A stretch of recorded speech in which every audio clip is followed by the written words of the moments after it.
Halo Sosius, kembali lagi bersama saya, Elsa. Kali ini kita akan membahas mengenai harmoni gender dan narasi keluarga bahagia. Harmoni gender di Indonesia dimulai dengan narasi model perempuan militan pra-1965. Soekarno, sebagai presiden pertama Indonesia, memperkenalkan doktrin demokrasi terpimpin pada masa akhir kepemimpinannya. Organisasi perempuan progresif yang besar saat itu, Gerwani, mendukung langkah ini. Mereka mendukung sebagai ibu-ibu militan atas gagasan keluarga berdasar manifestasi politik. Semua anggota keluarga terlibat dalam memenuhi keputusan masyarakat yang revolusioner, yang hendak dibangun oleh Soekarno. Istilah yang biasa digunakan adalah emansipasi revolusioner. Anggota Gerwani memperjuangkan partisipasi politik dan keadilan sosial bagi perempuan. Mereka menentang poligini dan kekerasan dalam rumah tangga.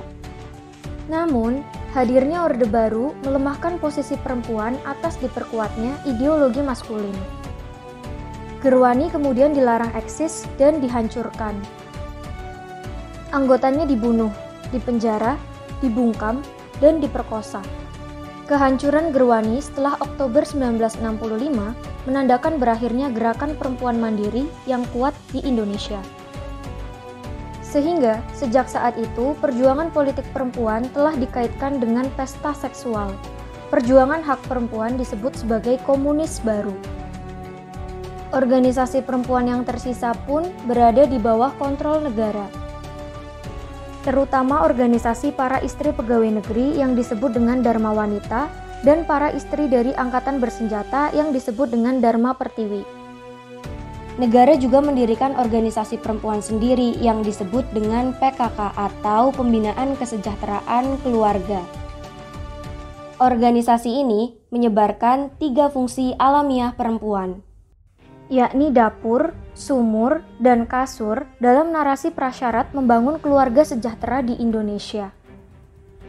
Melalui hal itu, maka kemerdekaan, kesetaraan, serta keadilan gender menjadi diingkari. PKK dibentuk untuk menengahi negara dan para perempuan desa. Padahal, hal itu juga dimaksudkan untuk sebuah tujuan praktis, yakni menjinakkan perempuan. Stabilitas bangsa di era Orde Baru terlihat bergantung pada kebijakan dan ketundukan perempuan.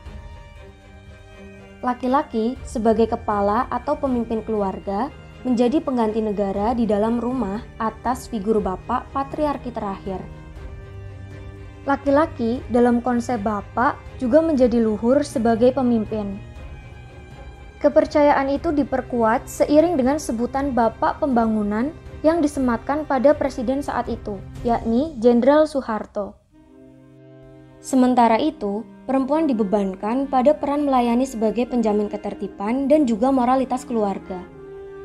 Hal tersebut diyakini bahwa perempuan pada dasarnya akan menjamin ketertiban dan moralitas seluruh masyarakat. Perempuan di era ini dituntut untuk patuh di bawah kuasa laki-laki dan sibuk menjalankan peran subordinat. Lantas, bagaimana dengan kelanjutan peranan perempuan setelah masa Orde Baru? Apakah masih demikian? Mari simak di pertemuan selanjutnya. Sampai jumpa, Sosius.